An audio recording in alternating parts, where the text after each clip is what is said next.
दिल्ली शहर में एक गरीब परिवार रहा करता था। उसका घर सड़क के नजदीक होने की वजह से अक्सर उसके घर के बाहर कूड़ा रहता था।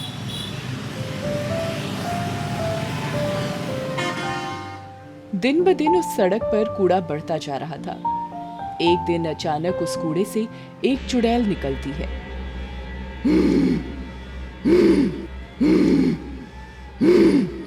तुम लोगों ने मुझे चैन से सोने भी ना दिया, अब कुछ करना होगा।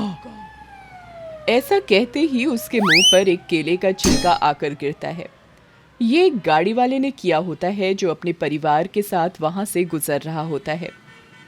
सुनो जी, ऐसा नहीं करना चाहिए। अरे क्या हुआ, एक केला ही तो था। वैसे भी उसने इतनी गर्मी में अपने आप जलकर खत्म हो जाना है। अब ये सब मैं गाड़ी में थोड़े ही रखता। महंगी गाड़ी है, कोई कूड़े उठाने वाली गाड़ी थोड़ी है। जिसके घर के बाहर गिरा है वो रखे सफाई।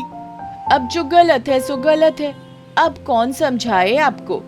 जब समझा नहीं सकती तो कोशिश क्यों करती हो? आई बड़ी सफाई रखने वाली। इसकी ये जरूरत अभी बताती हूँ। ऐसा कहकर वह उस गाड़ी के पीछे लटक जाती है और उनका पीछा करते करते उस आदमी के घर तक पहुंच जाती है। रात हो जाती है और सभी सो जाते हैं। कुछ देर बाद वो आदमी वॉशरूम जाता है और फ्रिज में रखा खाना बिना हाथ धोए खाने लग जाता है। वो चुड़ैल ये सब देख रही होती है। जैसे ही वो अपने कमरे में आता है, चुड़ैल उसके सिरहाने के पास खड़ी होती है।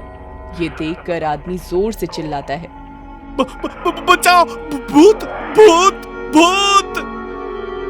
क्या हुआ, कहाँ है भूत? यहाँ तो कोई भी नहीं, आप भूत की बात करते हो। सो जाओ। जैसे ही वो आदमी सो जाता है, चुड़ैल फिर से वहां आती है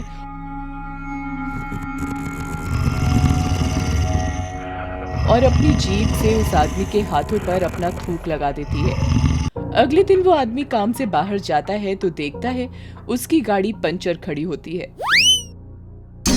अरे इससे भी आज ही खराब होना था। अब इन गरीबों के ऑटो में जाना होगा।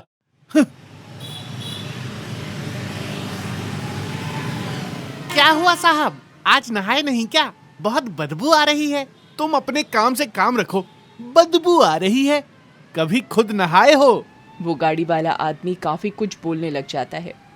जैसे ही ऑटो चालक अपने शीशे से पीछे देखता है, वो डर से सहम जाता है, क्योंकि वो उस चुड़ैल को भी देख लेता है जो उस आदमी के साथ होती है। कुछ देर बाद, कितना हुआ? 100 रुपया साहब। ऑटो वाला पैसे लेता है और घर चला जाता है। घर पहुंचते ही उस ऑटो चालक को बुखार चढ़ जाता है।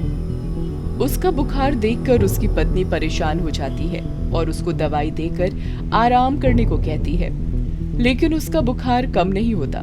कुछ देर बाद ऑटो चालक कहता है, सुनो, मुझे सांस लेने में तकलीफ हो रही है। ऐसा सुनकर ऑटो चालक की पत्नी उसको एक रेहड़ी के सहारे डॉक्टर के पास लेकर जाती है, लेकिन डॉक्टर उसको हाथ लगाने से मना कर देते हैं। डॉक्टर साहब, आप क्यों नहीं देखते मेरे पति को? तुमको नहीं पता, कोरोना बीमारी फैली हुई है। अपने चारों ओर देखो, इन सबको बेड भी नहीं मिला। जाओ, किसी और अस्पताल में इलाज करवाओ। बेचारी पत्नी अपने पति को काफी जगह लेकर जाती है, मगर कोई भी अस्पताल खाली नहीं होता। वो बेचारी थक कर नीचे गिर जाती है। कुछ देर बाद उसे जब होश आता है तो उसके आसपास और पेशेंट भी होते हैं। उन सब में वही गाड़ी वाला भी होता है। सुनो, उस आदमी के पास से मुझे दूर ले जाओ। ये बीमारी इसकी वजह से आई है। मैं आपको कहाँ लेकर जाऊं?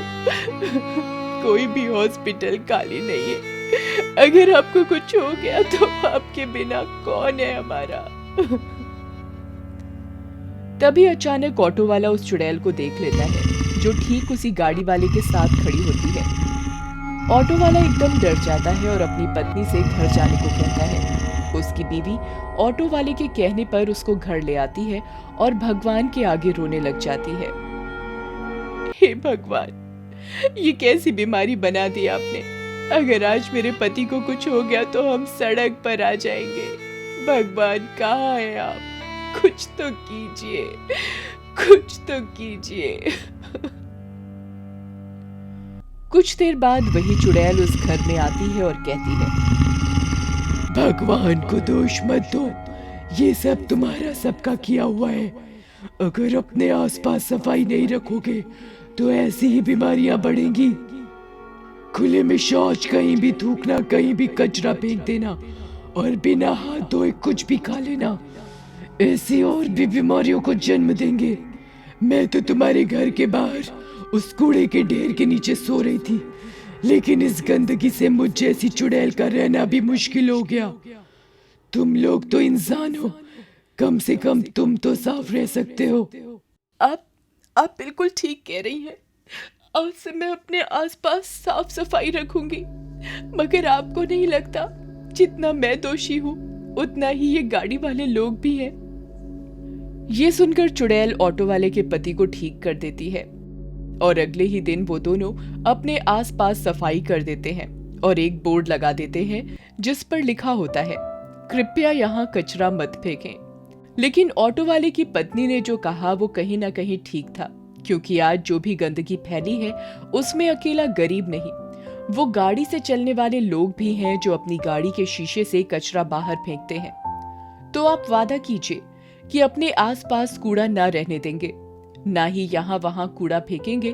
और हमारी ये कहानी आपको कैसी लगी नीचे कमेंट सेक्शन में कमेंट जरूर करें। और हाँ, हमारा चैनल सब्सक्राइब करना मत भूलिएगा। हम जल्द ही मिलेंगे एक नई कहानी के साथ। धन्यवाद। लेकिन एक रात। तुमको क्या लगा मैं चली गई? ये अभी सो रहे हैं, सोने दो बेचारों को, मैं फिर से आऊंगी और जो मेरे रास्ते में आएगा उसको परेशान करूंगी। इस चैनल को सब्सक्राइब जरूर करना और नीचे कमेंट में बताना कैसी लगी ये कहानी। फिर मिलते हैं। भाई क्या? नहीं, लेकिन जैसे ही मम्मी की नजर पंखे पर पड़ती है तो मम्मी बहुत तेज चिल्लाती है, वो देखिए। पापा जैसे ही ऊपर देखते हैं डर जाते हैं। पंखे पर एक बड़े दांत और सफेद बाल वाली औरत बैठी होती है। कौन हो तुम? हवा आ रही है ना?